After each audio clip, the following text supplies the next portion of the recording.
Michael, it's my way or the highway. When you live in my house, you live by my rules. I would say that the main theme of my childhood was misunderstood. Actually, my mom said that the first year of my life was like the quiet before the storm.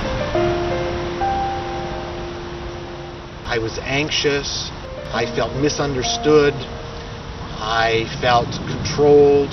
There was so much stress in my life that at a young age I developed bleeding ulcers. I remember crying to myself in my bedroom countless times. Like, nobody understands me, nobody gets it, nobody can see it the way that I'm seeing it. And there was a lot of sadness and depression. I remember as a teenager crying myself to bed saying, nobody understands me, I don't want to be here, this is so difficult, why is it so hard? One thing I definitely learned from my dad growing up was how to say no. No, this is the way that you live life, this is the way that it has to be done. It was extremely controlling. And I didn't realize it at the time, but my number one value was freedom. And here was my arch nemesis who was trying to take away my freedom every step that I went. I was just really, really frustrated. There were so many times that Michael pushed me, and I was raised in a fairly controlling family where there were rules. I heard no from my father, and I thought that that's what fathers were supposed to do. All I wanted to do was express myself, but I was told that expressing myself was a sign of weakness. Looking back, I regret that, and I wish that that wasn't the case. I wish that I had become more conscious. So it was extremely challenging growing up with that type of father. But I love you now.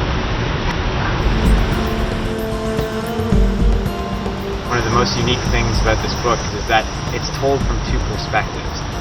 The way that we wrote this book, it's from Giuffre, the father's perspective. It's from Michael, it's from the son's perspective. It gives people reading the book the opportunity to relate from both sides of the story. What we feel that we've accomplished with this book is to be able to bridge that gap between parents and kids and adults and youth.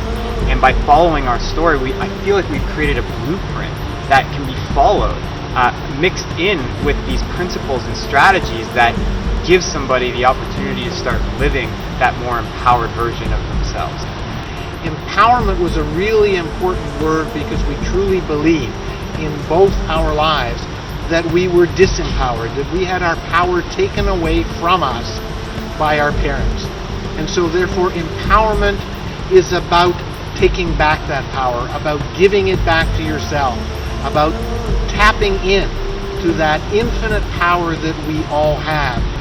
I think the most important part of this book is that capital Y-O-U, because we wrote this book not just to empower the next generation. We wrote this book as a testament that if we are going to come together as a society, if adults and young people are going to come together and empower the next generation, we all need to live the empowered version of ourselves first. Connect to that power so that you can be you, and when you are you, then the world will change because the next generation, the youth of tomorrow, as Michael has proven, will be able to do amazing, amazing things. Michael.